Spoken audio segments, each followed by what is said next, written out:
Alright guys, welcome back. We're going to be solving question 5 from the chapter 7 of Beer Johnston textbook Engineering Mechanics. We know that the turnbuckle has been tightened until the tension in wire AD is 850 newtons. So we have the tension in the cable AD and we need to determine the internal forces at point indicated. So we have point J in this question, and then the next one we're going to find the internal forces at point K. So we need to do a section in here in order to get the forces at point J. And if we draw the free body diagram for this part, so if we draw the free body diagram of AJ, we can find all the internal forces that we have at point J. So let's just draw that first. So the forces that we have is the force T in here, which will be along the line that connects A to D, and that force is obviously a tension. We can call it TAD. And we have two forces of V and F in here. That would be our V, and we have that would be the shear force, and we have one axial force, and we're going to consider one moment counterclockwise for now. Moment M. Let's just do TAD a little bit straight too. So that's pretty much all the forces that we have, and we are in equilibrium. We can do our sum of all forces in X and Y direction. And we can start with sum of all forces in X direction equals 0. That's our positive X. And we have the X component of TAD, which will be this force in here. So this one would be the X.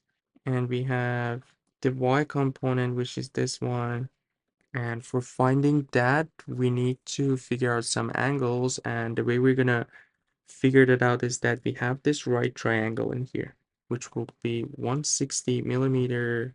And the other side would be 300 millimeter. And if we do Pythagorean theorem, we can find the hypotenuse. Let's see what that is. So we're going to have the square root of 160 squared plus 300 squared. That's going to give us 340. So the hypotenuse is 340 millimeter. And if that's the case, the angle that we have in here is the angle alpha, which is what we have in here. So we should be able to find the x component. So first of all, the x component of TAD, and we also know TAD is 850. So 850 is the force, and the x component would be cosine of alpha. Cosine of alpha is 160 over 340 minus V is equal to 0, and we can find our shear force. So we're going to have 850 times 160 divided by 340, 400, and all the forces in this figure are in newtons. And we did not get any negative sign. That shows our assumption where for V was correct, and it's to the left. So now let's move on to the sum of all forces in Y direction. So if you look at it, we have minus F, which is downward. We have the Y component of TAD also downward, so minus 850, and this time we have sine of alpha. Sine of alpha would be 300 over 340 equals 0 because we are in equilibrium again. So our F would be minus 850 times 300 divided by 340. That's going to be 750. And we got a negative sign that shows our assumption was not correct. So actually our F is upward.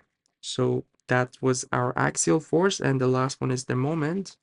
We can do sum of all moments about point J, counterclockwise positive. We're going to have the moment of TAD, and we're going to use our 2D shortcut. So let's go with the X component. This will be the moment of X component clockwise.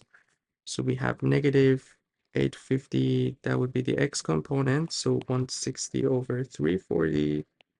So that's our force, and the distance would be the vertical distance to the line of action, what we have in here for the 100 millimeters. So times 100, we're going to divide by 1,000 in order to get it in meters. So we have Newton meter.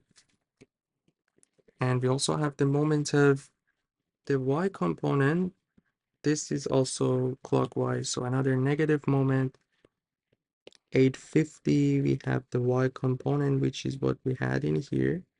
So 300 divided by 340 times the distance would be now this distance, or what we have in here from J to A, 120 divided by the 1000 plus our moment or our bending moment that we have at J. We assume that is counterclockwise, so plus m equals 0, and our m in here would be, so we have 850 times 160 times 100 divided by 3400, 1, 2, 3, and we have plus 850 times 300 times 120 divided by 340, 1, 2, 3, and that's going to give us 130 Newton meter.